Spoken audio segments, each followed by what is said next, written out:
Welcome to QWERTY Writing Life Podcast, where we have candid chats about our creative lives. This is May. And I'm Joy. For more information about our podcast, monthly newsletter, or author resource series, visit us at QWERTYWritingLife.com. That's QWERTY, spelled QWERTY. It's the first 6 letters on your keyboard. So, are you ready? Grab your tea. Or your coffee, and let's chat. Hello, everyone. It's another week. Hello and welcome. Today, we're going to talk about what is saving our creative lives. This one's going to be a good one, folks. Yes. But before we get into that, let's talk about our creative weeks. Joy, what did you do? Well, we are at the very end of the school year, so we are in the last week of school. Last week was technically the last week. This week's testing and stuff like that. So, yes, but it's also end of the school year as far as events and activities and all of that. So y'all know what that's like. It's crazy busy time, lots of stuff going on. And I'm also planning ahead for the summer. So I've got my summer reading challenge that I always do coming up. I'm relaunching my book club, and I have summer reading with my library and all the reading things, which are so exciting and I love doing. And I also am thinking through what projects I'm going to work on this summer. So I do have a little bit more time when I'm not teaching school. So I try to be very intentional with that time and work on some bigger projects. But I also have things that I want to be teaching my kids this summer and taking advantage of the summertime to kind of give them some lessons that they've been wanting that it's hard to work in to the school year. So it's just finding a way to balance all those things and figure out what I'm going to focus on and what we're going to do together and all of that. So that's kind of where my creative mind is these days, trying to get a plan in place and figure out how we're going to make this summer work. So, so what about you? Tell me about your creative week. Oh, I am doing a lot of creative things. I'm just not writing about them.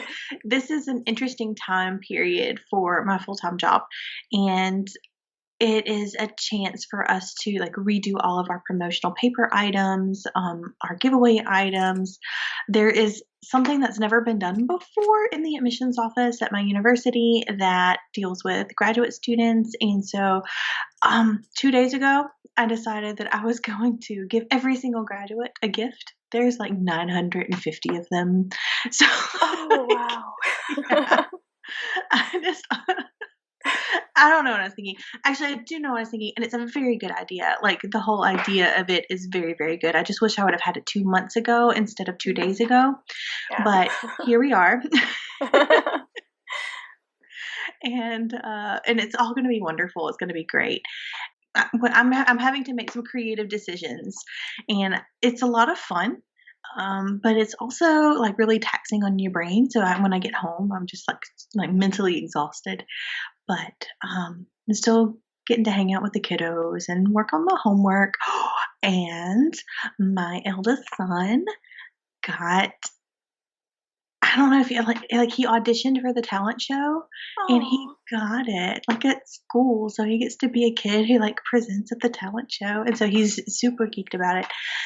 He did it. He practiced and auditioned and everything without me even knowing. And so the music teacher goes to my church and she was like, "Hey, has Clay told you the news yet?" And this was on a Wednesday. And I was like, "No, he hasn't." And Clay was standing right there, and he was like, "Don't tell her." And I was like, "Okay." So he waited until husband and I were together, and then he said he had auditioned for it. He found out a week before the audition, and he loves The Greatest Showman, and so he sang A Million Dreams for the audition, and so that's what he's gonna do in the talent show. Oh, how precious! I know. I'm so geeked, and I'm trying to scale it back a little bit because the things that we're really excited about don't necessarily really excite them, but he is branching out. He's trying new things. He's stepping out of his comfort zone. He's kind of my hero right now. So.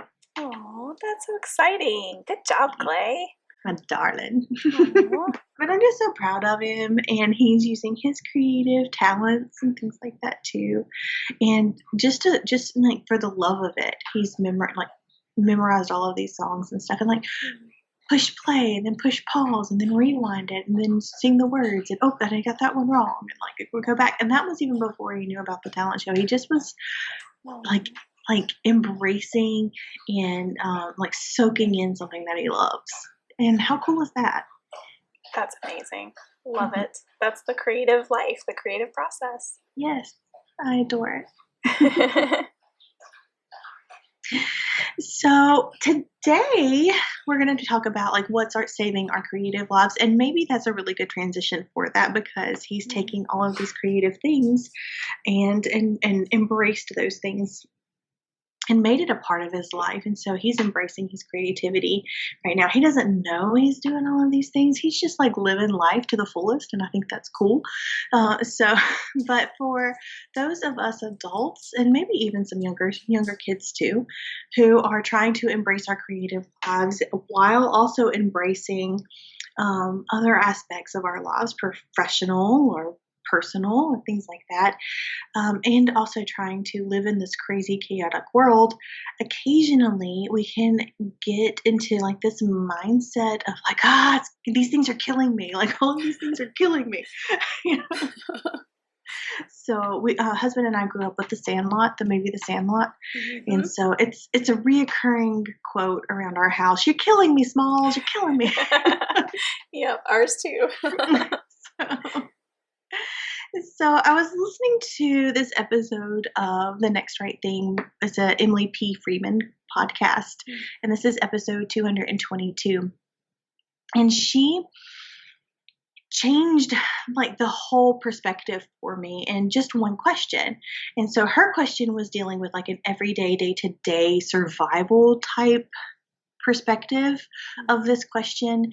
And I think that Joy and I have something to add to the conversation by kind of looking at it through a creative filter and giving you suggestions for answers to this question, or at least our answers to this question. And that question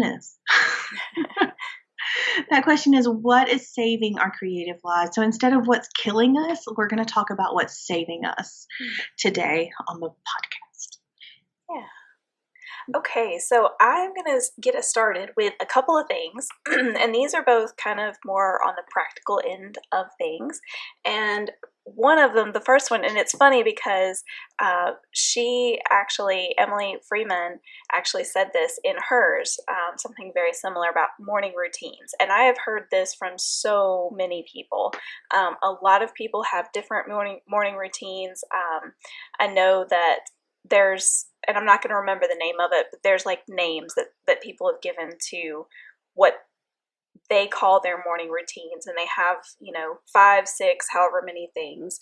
I call mine mindset matters, which is similar to another one, but I tweaked it a little bit to fit my life a little better.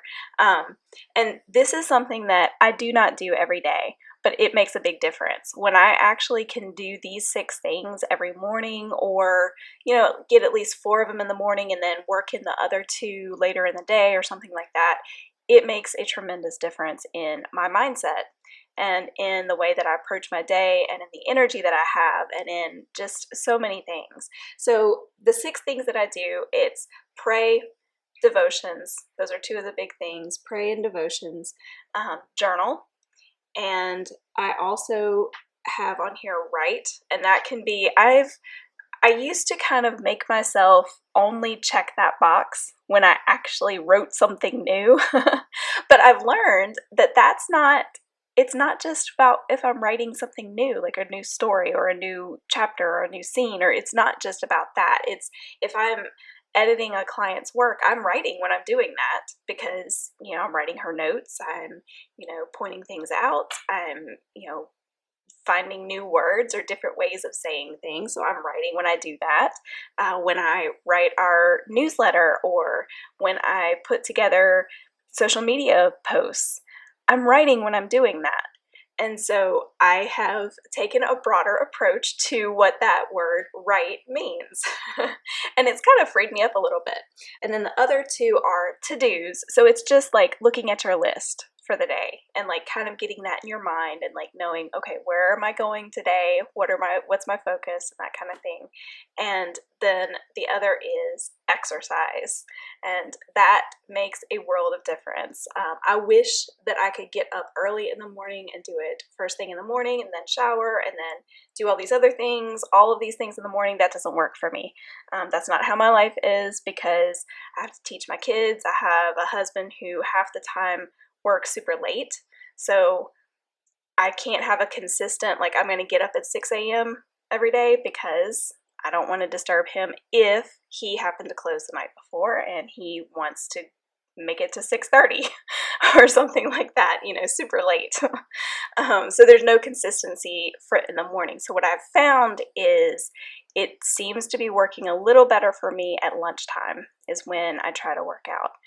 Not all the time and not every day because sometimes I have projects that have to take precedence and have to take the priority, which I'll talk about in a little bit. But morning routines. So when I have these 6 things and I can kind of hit each of one of them in some form or fashion in a day, it makes a big difference. And then, and what I keep looking at over here is my second thing. And this is my Remarkable tablet. Okay, so Remarkable is, it's aptly named to be cheesy, I suppose.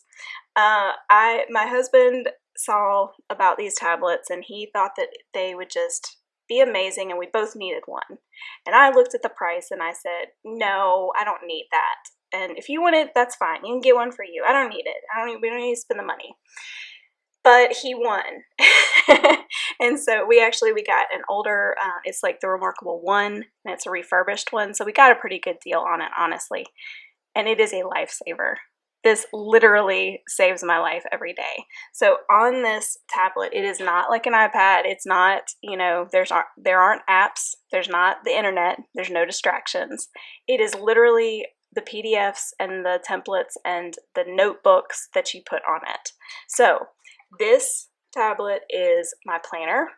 It is my business planning thing. It is what I use for school. So it includes all of our grading. It includes all of our, daily schedules, weekly schedules, yearly schedule, like the whole big planner. Like I have everything in here, absolutely everything. When I write in my journal, it's in here. When I so for my kids, we do vocabulary. We get the word of the day from Merriam-Webster, which is super awesome and handy. I think I've mentioned that before. So when we do that, I jot down the words that we do with the definitions, and then you can convert that handwriting into text and email it to yourself. So I do that, and then all I have to do is copy and paste into our test for, every other week. We do that. So it is literally a lifesaver. It's where I take notes when we go to church. It's where for Boy Scouts, for my son, for American Heritage Girls, for my daughter, like I have folders for every single aspect of my life. And so all the notes are in this one place and it's pretty amazing. So definitely a lifesaver. I love both of those things. I am in the same boat as you in a way because we already wake up at like 5:30 in the morning just to live our lives.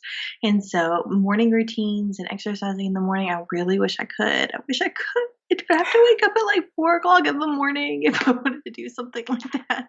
Yeah. So, also I hate 4 o'clock in the morning. It's so early. It's almost like late. It's so early. I don't even know how that works, but but I have to, I have to find a place for it somewhere because we had this whole episode with our creative trinity and how these 3 different aspects of our lives put together kind of forms something that puts us at our peak for everything that we do. And so that was like taking care of our body, taking care of our mind, and taking care of our spirit. And I think that you have like a little bit of that in your entire morning routine. So kudos to you. Well, one of the things that's saving my life right now about my creative life, particularly, it might also be saving my personal life once I tell you what it is. But it's mundane activities. So I never ever thought that I would be thankful for like cleaning. Nobody's thankful for that. Well, I'm about to give you a reason why. So, like doing the dishes, ironing, vacuuming, sweeping, mopping, all of those things that I do repetitively, those actions actually give my brain a much needed rest from decision making and critical thinking, which I do all day long these days. Sometimes I get into work from 7 and I don't leave until 5:45, and I don't take a lunch break. So that's a long, long time where I am making decisions and I am thinking critically, which is nothing but focus and like brain exercising. So imagine if you worked out for that long, like worked your body for that long, like what kind of rest would your body need, right? So our brains need rest too. Unfortunately, so even after working, I still have a house to clean and kids to feed and all of that kind of stuff. And my husband works as well, and he's a huge help in the house. But we both just don't have time to do it. Like I can't just leave all of that stuff to him. It's definitely a partnership whenever it comes to these kind of things. So, because I don't have to think hard about what I'm presently doing when I'm doing these mundane activities, I can think of other things like, say, stories. So, Nice. sometimes I get some of my best story ideas or plot hole fixers or plot twists or character arcs or something like that while I am washing dishes. That's my like go-to. Like I generally, when I'm washing dishes, it tends to just pop out there. So mundane activities are saving my life right now. Also, I tend to get a lot of pieces of ideas in the shower, which is a mundane activity, right? So there is a product called Aqua Notes. Also, we're not endorsing these products other than the fact that we use them and we love them. So we're not like getting money or anything like that if you decide to purchase any of these things. I So, wish. no, I think I need to send an email to Remarkable because like, let me be love an you. advocate for you. Yeah. So in the shower, I have this thing. It's like a squeegee thing that's on my shower wall, and it's called Aqua Notes, and they are saving my creative life right now. This morning, I wrote 4 poems, like 4 drafts of poems, while I was shampooing my hair. So, that's awesome. Yeah. So I have the Love Notes version because that's what was on sale whenever I was purchasing these things. But I will say that husband and I have taken advantage of the opportunity to share some thoughts as well on the shower notepad. So it's twofold. It's saving my love life and it's saving my creative life. That is the best. So I feel like out of this should come some sort of romantic comedy where you include a tablet in the shower. I just feel like this should be a thing. So here's some of the poems that I wrote. Like, so there's these little pieces of paper right there, and there's 2 more pages right there. It did come with 2 shower pencils. So one was red and one was just regular gray lead. But the thing here is, though, if you stay too long in the shower and you have too much condensation and it like drips down your paper, then it can smear the ink a little bit. So not much, but a little bit. But you want to make sure that you've got to hit that sweet spot. You've got to be in there long enough to get the creative juices flowing, but you got to get out early enough before condensation ruins your paper. So good to know. Good to know. I love that. Well, another thing that is saving my creative life right now are processes. And so what I mean by processes is it's kind of a varied thing. So some of it is scheduling and planning. Knowing like, okay, this week I'm going to focus on newsletters for the following month, or this week I'm going to focus on some social media posts, or things like that. So that's part of it, but also the way that I do those processes. So, I have templates that kind of help me get started for the newsletters, for example. Like, I have certain things that I like to share in my first newsletter of the month for my author newsletter, and certain things that I share in the second newsletter of the month. So, like, I already know, okay, this is what I'm going to talk about. And that just helps me get right in there so that when I do have that time to sit down and write my newsletter, I already know what I'm going to write. And in between times, like you were talking about the mundane activities, during those mundane activities, that's when I'm thinking about, okay, what am I going to write for my mini musing, because that's in the next newsletter, or, whatever the case may be. So processes like that. Also, just kind of having a system of how I put together graphics, or what I decide to share when on social media. And, I'm slowly getting back into social media because I've kind of taken a little bit of a break. Most of that was it was a necessary thing, but it was also an intentional thing. And so I'm slowly getting back into that. So processes come into play there to kind of help with all of that. And the same with the podcast. We have we have processes for how we approach the podcast and our individual roles in getting the podcast out to you guys. So I have processes for how I do the show notes and the graphics and those kinds of things. And I'm sure May has that for editing as well. So it's things like that. So you said the word intention, and I think that, with you did something intentionally. Oh, social media. Yeah. You took a break intentionally for that. And I want to talk about intention too, and the way that it's saving my life right now. So intention, but specifically intention tied to a goal. If you're a fan of ours, you've probably heard me over the last few episodes talking about a writing retreat that I'm going to be doing in September. And so this writing retreat has given me something to strive for and a boundary to prioritize my writing in a way that I've only felt one other time before. And that is when Joy and I were co-writing Finders Keepers.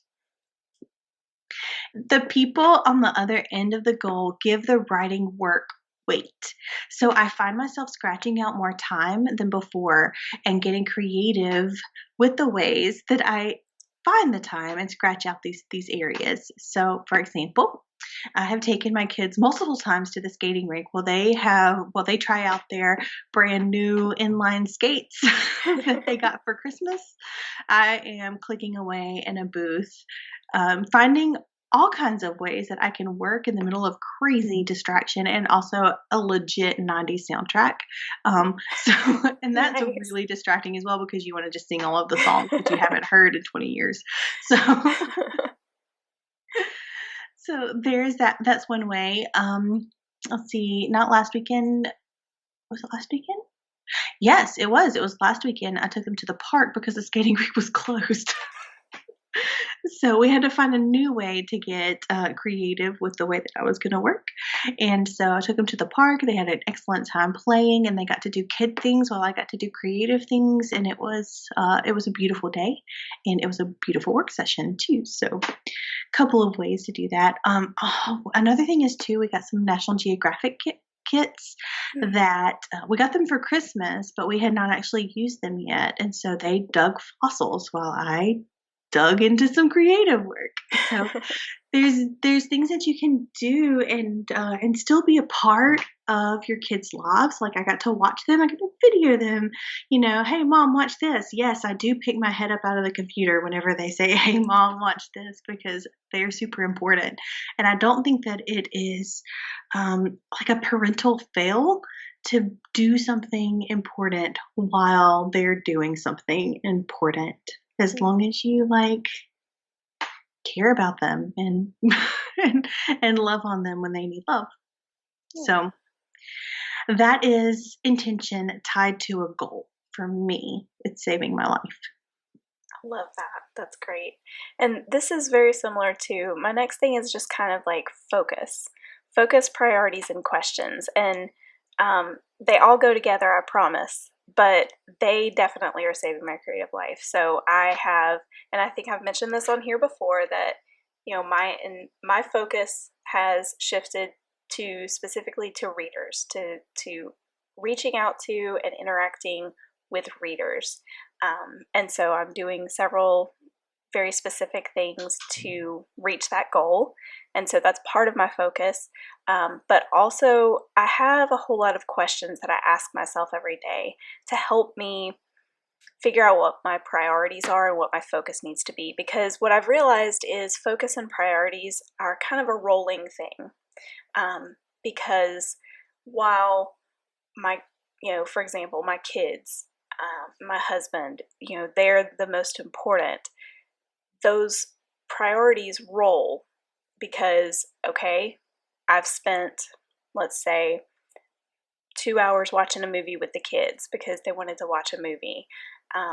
But now I need to edit for my client, or now I need to work on my own writing, or whatever. So in that way, those priorities shift. So now I need 2 hours to work on whatever it is, things like that. So understanding how things rotate, how priorities kind of switch up a little bit and how they can work together. And I do that by asking myself some questions, things like, is this really important right now? Is this really worth the stress? For me right now with my health issues, sometimes I ask myself, is this worth the pain? And I have to answer that. Is it or is it not? And if it's not, then you know what? It doesn't get done today, and I rest. And so those are some of the questions that I've kind of started asking myself on a daily basis to help me make sure that I'm remembering what my focus is and what the priorities are for, whether it's priorities for this week or priorities for this day, or a lot of times, what are the priorities for this next 30 minutes? And, asking myself those questions and reminding myself of these things that I've already worked through in my mind and on paper, of my goals and my plans and all of those things, then I'm able to answer those questions. And so definitely saving my creative life. I think that sometimes we live in a society, or at least I know that this is how I've grown up and how I treat my professional life as well. And it's not super healthy, that it's like you just, you will yourself to do more and you keep pushing yourself because the job's not done. And if we're honest with ourselves in some cases, I know for me in my professional life right now, the job will never be done. There will always be a next step. Even when you finish a project, you have another project lined up right behind it. So what is the responsible thing to do? What's the long-term thing that you can do? How can you best serve the project and the company, or, yourself as the company? How can you best serve that aspect of you? And sometimes the best way that you can do that is by stepping back for a minute. So, yeah, well done. Well done there. And I empathize with you a little bit here because I have a health issue as well. So it's been really interesting the last 3 months because I've been on some hormone therapy where I'm going into chemical menopause. So hopefully I'll be able to shrink a benign tumor that needs to come out of my body. It is in there. It is large. We don't like it in there. It's painful. And it's squishing all the other organs. We don't like it. So with this chemical menopause comes a lot of new things. So emotional things, but also physical things, which comes into the next thing that is saving my life. So the menopause is drying out my skin really, really bad to the point where it itches, and also the texture of it is changing. I'm assuming because of the dryness, but who knows? It could just be age. So I took my kids to the store and I needed some lotion. And so we were walking down the lotion aisle, which is not a very exciting aisle, guys. It's, especially not for a 7-year-old and 9-year-old boy. So I said, guys, I need some lotion. You're just going to have to give me a minute, just deal. You've got a very active imagination. Use it. And So my youngest son was like, "Oh, mom, here is the lotion that you need." And he picked up this bottle and he was like, "This is Gold Bond creepy lotion." And I was like, "Oh, it's Gold Bond." What he meant to say was crepe correction lotion. So I found out that as your skin gets drier and a little bit older, it starts to look like a crepe paper. Oh no. Y'all, this was almost like an existential crisis for me. Not only does it look like crepe paper, but it gets really dry and it itches. And it's just a very uncomfortable feeling all over you. So, so of course, I immediately picked up the bottle and put it in the buggy because it was such a cute story. I had to take it home. And so that's why I got the lotion, and you guys know why I need it. But here, let me tell you a little bit about why it saves my life. So, it actually does do what it says it's gonna do. Oh. So, it does correct my crepey skin, and so my skin doesn't itch. It looks a lot better. And this is really important for me as a writer and somebody who works on a computer a lot. Um, There's no slick residue with this, so it, like, goes into my skin, and after a few seconds of rubbing it in, I can actually work with my hands again, which is a big deal. Yeah, that's pretty amazing. I'm gonna have to get some of that creepy lotion. Some creepy I lotion. just love that he called it that. Here, Mom, I've got the lotion for you. You need some creepy correction. So, yes, it's true. It's That's one of true. those things like where as a parent you just kind of have to laugh a lot. Otherwise you might cry, but we're not going to cry. We're going to just laugh. No, I did choose to laugh that day. Thankfully, the hormones were not, like, raging at that moment, that particular moment. There have been some interesting moments, I gotta say, guys, on this hormone therapy that I don't know, it just kinda makes you question everything that you ever are or were. So, lots of craziness going on here. But I'm thankful for my sweet babies and how they make me laugh, and I'm thankful for Gold Bond Creepy Lotion. It's saving my life. That's fantastic. So, my final thing that is saving my creative life is accepting and embracing the season. And this is something that I think I've referred to before, but I have had to make a lot of changes over the past few months, and I don't make changes gracefully. We're so stubborn. I like my plans and I like my schedules, and I like them the way they are because I come up with good ones. And yes, but things change. So, what I have learned is, and you know what? I'm not going to say that. I have learned things, but that's not the point. The point is, I came to a place where I had a lot of peace over the fact that I was supposed to have 2 books out last year, and those 2 books are still in process.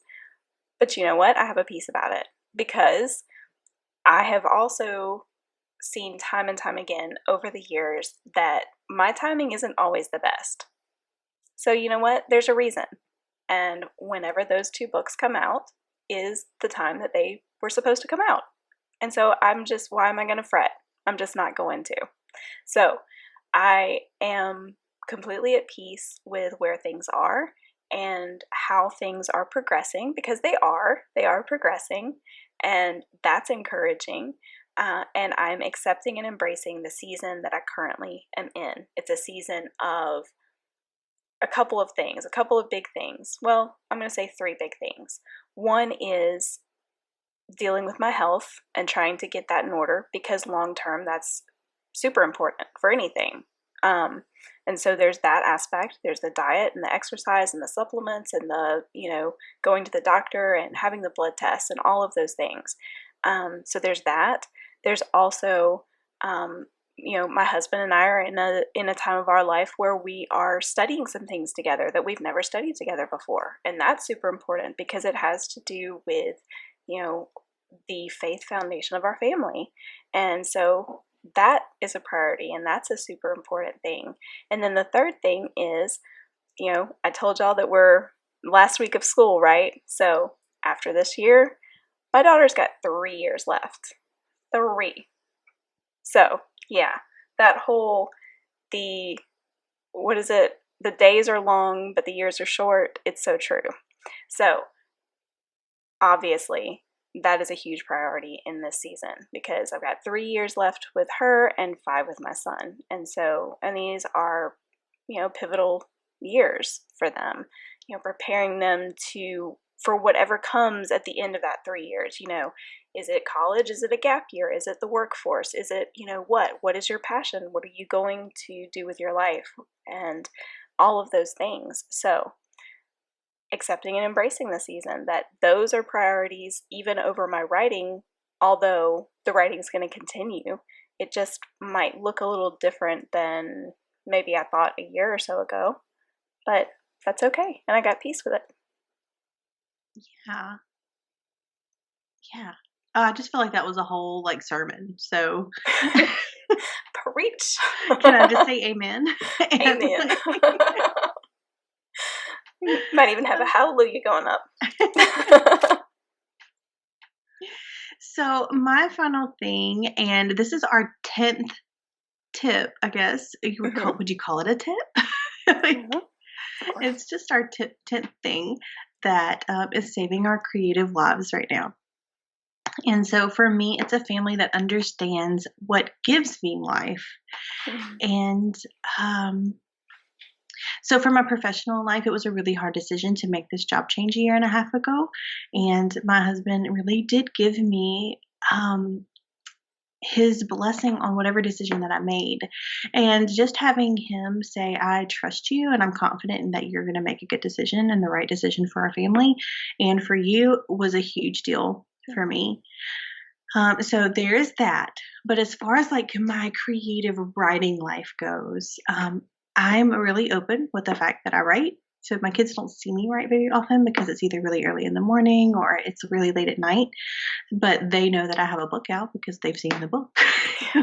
They've been to my readings. They've been to my signings and things like that. But so what my kids do as a way of showing, I think, support for me and for the things that gives me life is they ask me about my books. They ask me how they're going. When they were at the reading, which I'm reading a poetry book about grief, so I'm sure it was really thrilling for them. but they were attentive and they listened. And my older son actually said that it was one of the best things that happened during the day. Now, I love that he said that to me, but I also know that that's probably not true because he rode a bull riding machine and did a whole bunch of jumping houses in the same day. But there was a festival in our town. So as much as I love that he said that, I mean, I truly do. But he was like, this is the best part of my day was watching you do your thing. I whether it was true or not, I just adore that he said that to me. So also on the creative aspect of it, a husband doesn't get upset about the long nights where I'm podcasting. So we're building up our nonfiction brand together, our QWERTY Writing Life brand together by podcasting into the wee hours of the morning. and when we first started, it would literally be until the wee hours of the morning. We had to put a cap at it. Yeah. But so he doesn't get upset about the long nights and the long showers occasionally. So as I'm, if I'm in a really creative mood, I can use a lot of love notes. But they're super proud of me, and that makes me simultaneously want to hide and also preen. So I'm in this this weird place because I'm boosted up and the fact that they care about me and they have that pride in me. But also it's a little don't leave me at the same time. But that's what gives me life, having their don't know. Admiration? Is that the right word? Like having their admiration? What do you think, Joy? Is that the right word? Yeah, that's a good word. Having their, just notice, having them Yeah. see it, Yeah, they see me, and I guess they see how, writing makes me light up. Mm-hmm. And so they're like, yeah, do that more. So, and then it gives them the confidence to, try out for a talent show. yeah, I really think so. I think so. And when we started all of this too, back in 2016, that was the one thing that I wanted to do. I wanted to be a good mentor and role model to my kids, and I didn't want them to see me settling. And I can say in 2022, I do not feel as if I'm settling in either my professional or my creative life. Yeah. Wow, that's a statement, isn't it? That's a huge statement, and that's a great one. That's a statement. Well, I think that it is time for a QWERTY challenge then. Yeah, let's do that. All right, so this is just going to be simple. Hey, pup. Yeah, sorry. That would be a Romy. She's shaking her tail feathers. Oh, I adore it. All right, so here is your challenge. Ask yourself this question: what's saving your creative life? Take a few moments over your lunch break, or at the end of a workout, or a walk, or in the shower, and jot down your thoughts. You might be surprised what you come up with. You might end up with a big statement like May came up with. If anything, maybe you'll stop thinking about what's killing you and start thinking about what's saving your life. And that whole mindset shift, how Joy likes a good mindset. Mm-hmm. That is the truth. That whole mindset shift just puts you in a different place to tackle your day. Mm-hmm. It does. So we hope you guys have a great week. Yes, and go make something. Bye. Bye.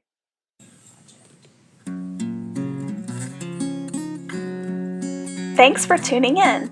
We hope this episode encouraged you. Like all creatives, we thrive on consumer recommendations. So please consider leaving us a review and sharing our podcast with your creative friends. If you'd like to continue this conversation, visit us on our website at QWERTYWritingLife.com or on Instagram at QWERTYWritingLife.